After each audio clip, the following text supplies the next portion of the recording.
Question है differentiate between physical changes and chemical changes. समझते हैं एकदम इजी लैंग्वेज में।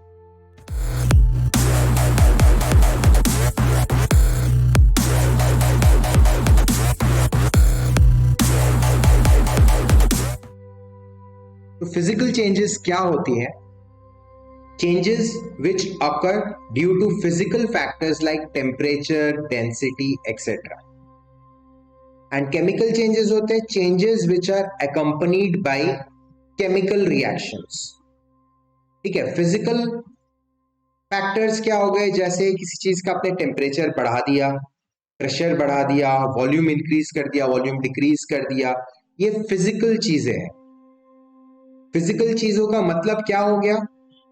इन चीजों में किसी चीज को आपने मान लो कंप्रेस कर दिया, ऐसे दबा दिया, या फिर किसी चीज को मेल्ट कर दिया, तो क्या उनका मॉलिक्यूलर स्ट्रक्चर चेंज हो रहा है?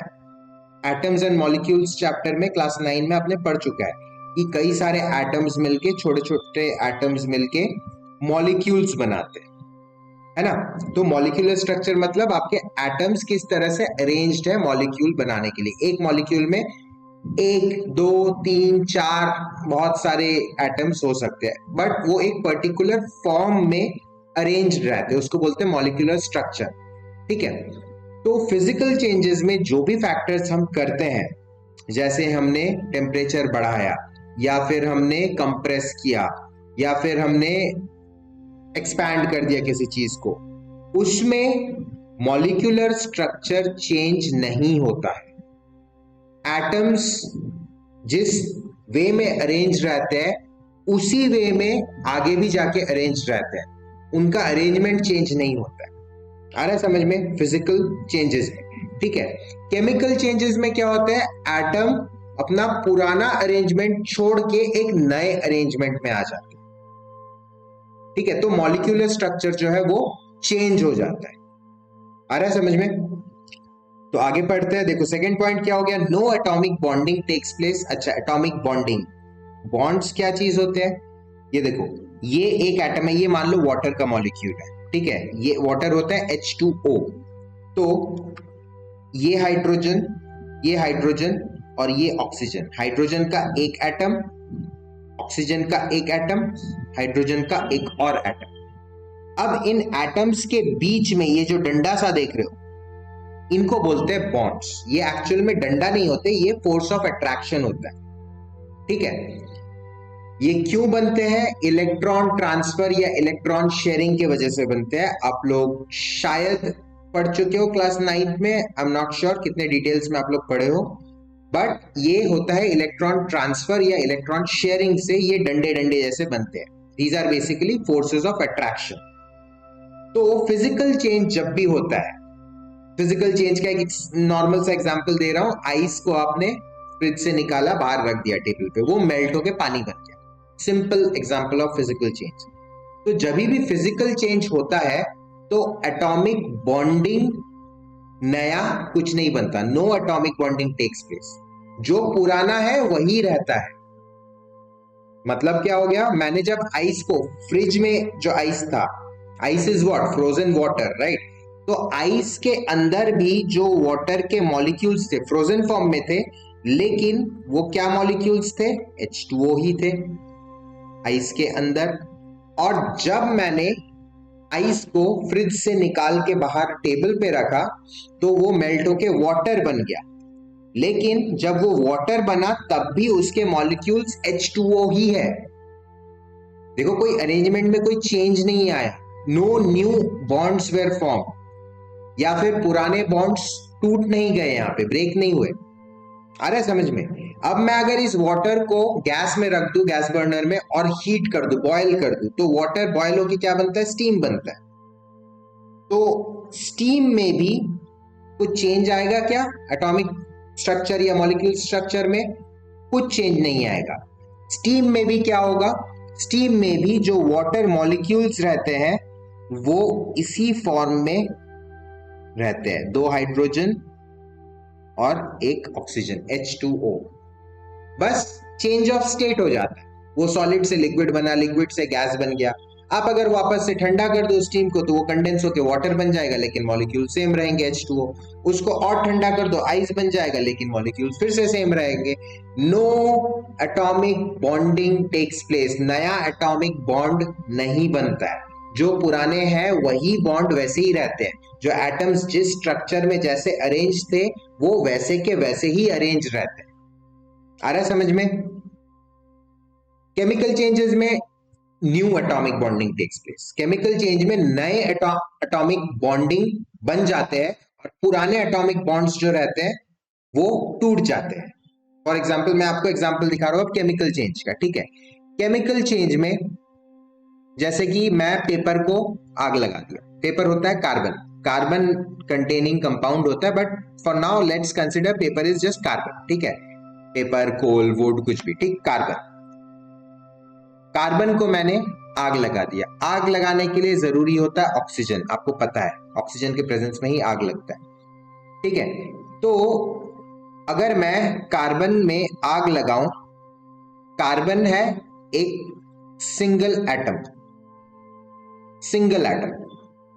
ऑक्सीजन जो गैस होता है जो हमारे एटमॉस्फेयर में है, जो आग को सपोर्ट करता है, वो होता है O2, मतलब 2 एटम होते हैं ऑक्सीजन के,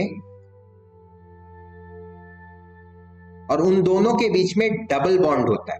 डबल बॉन्ड कैसे होता है? वो इलेक्ट्रॉन शेयरिंग से होता है, मैं कभी आगे आपको बताऊंगा, बट फिलहाल आप जस्ट समझ लो ऑक्सीजन का जो मॉलिक्यूल होता है उसमें ऑक्सीजन के 2 एटम रहते हैं कनेक्टेड बाय डबल बॉन्ड, ठीक है।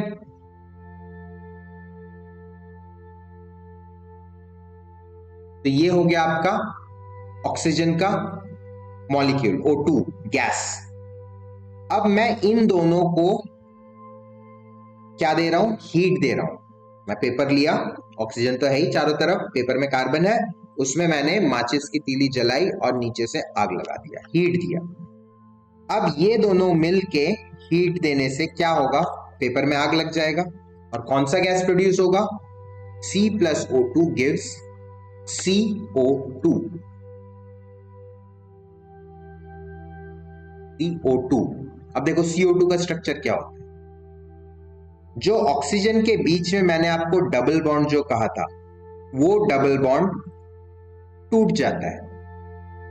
वो डबल बॉन्ड टूट के, अब ये देखो ऑक्सीजन के बीच के 2 डबल बॉन्ड टूटेंगे तो क्या हो जाएगा? एक ऑक्सीजन का एटम ऐसे रह जाएगा और एक ऑक्सीजन का एटम ऐसे रह जाएगा। डबल बॉन्ड टूटने से ऐसे ही हो जाएगा बीच से, अगर मैं तोड़ दिया, ठीक है। अब ये कार्बन जो है ये आके बीच में फिट हो जाएगा। कैसे? कार्बन आया बीच में और ये बीच में आके फिट हो गया। ये होता है कार्बन डाइऑक्साइड का स्ट्रक्चर। तो आप खुद देखो, पुराने बॉन्ड्स टूटे और उसके बाद उन टूटे हुए बॉन्ड्स के बीच में कार्बन आके जुड़ गया, तो नए बॉन्ड्स यहां पे बने। देखो ये बॉन्ड, ये बॉन्ड, ये बॉन्ड और ये बॉन्ड, नए बॉन्ड्स बने। तो केमिकल चेंज में हमेशा जो एटम्स हैं मॉलिक्यूल के अंदर वो रीअरेंज होते हैं। इधर का इधर आके फिट हो गया, उधर का जाके उधर आके फिट हो गया, तो रीअरेंज होते हैं। पुराने बॉन्ड्स टूट जाते हैं, नए बॉन्ड्स बनते हैं, ठीक है। चलो ये पॉइंट समझ में आ गया। तो नेक्स्ट एग्जांपल देख लेते हैं। Melting of wax, melting of ice, boiling of water, freezing of water, ये सब फिजिकल चेंजेस हैं। एंड केमिकल चेंजेस में क्या है? जहां पे भी केमिकल रिएक्शन हो रहा है, कुछ केमिकल रिएक्शन मतलब कुछ बॉन्ड टूट रहे हैं, कुछ बॉन्ड नए बन रहे हैं। For example rusting of iron, rusting of iron में जंग लगता है आयरन में, ठीक है। तो वो एक तरह से केमिकल चेंज हो गया, क्योंकि आप आयरन को जब मॉइस्चर और ऑक्सीजन के प्रेजेंस में रखते हो तभी उसमें जंग लगता है, ठीक है। रिएक्शन होता है उसमें।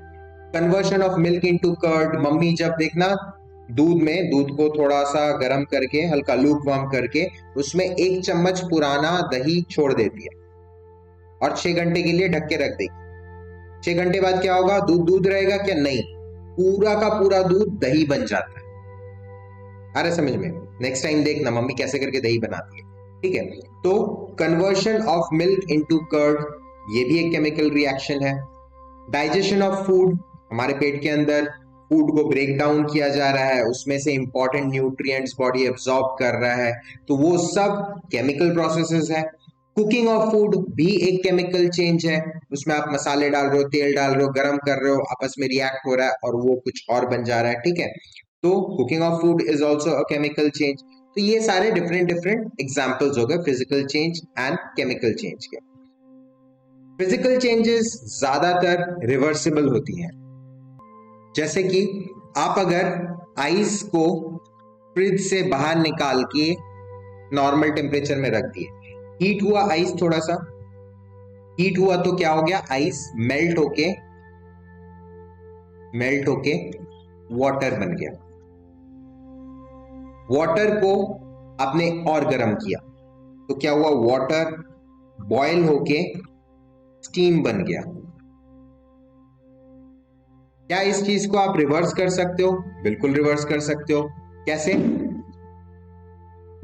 आप स्टीम को ठंडा कर दो, अभी हीट कर रहे थे बॉयल करने के लिए, अब ठंडा कर दो, कूल डाउन कर दो, तो वो कंडेंस होगा एंड स्टीम वापस वाटर बन जाएगा।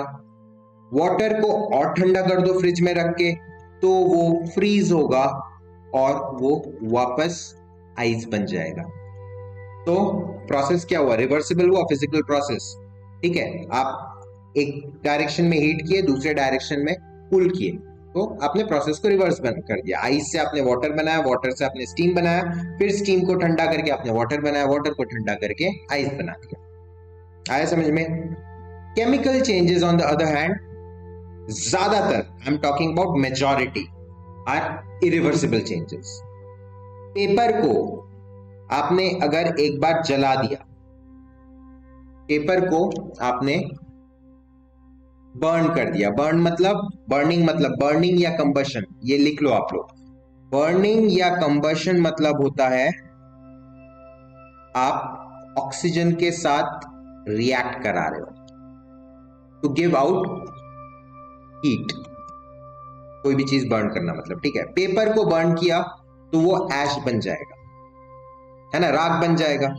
अब राख को, इज देयर एनी प्रोसेस जो आपको पता है जिससे कि आप राख को, ऐश को वापस पेपर बना सको? नहीं, ash can not be turned into a paper, right. तो क्या हुआ, केमिकल चेंज क्या होते हैं, इरिवर्सिबल होते हैं ज्यादातर, मेजॉरिटी। कुछ चेंजेस होते हैं रिवर्सिबल, वो आप आगे जाके पढ़ोगे, बट ज्यादातर majority chemical changes are irreversible changes, उनको आप रिवर्स नहीं कर सकते। समझ में आया? वीडियो को पॉज करके नोट्स बना लो, मैं इंपॉर्टेंट जो वर्ड्स है, की वर्ड्स है, उनको हाईलाइट कर दे रहा हूं। फिजिकल चेंजेस फिजिकल फैक्टर्स के कारण होता है, केमिकल चेंजेस केमिकल रिएक्शंस के वजह से होता है। No atomic bonding takes place, इसमें atomic bonding takes place. Examples तो आपको पता ही है, इसमें रिवर्सिबल होते हैं physical changes and chemical changes जो है इरिवर्सिबल होते हैं। नोट्स बना लो। I'll see you in the next video. Bye.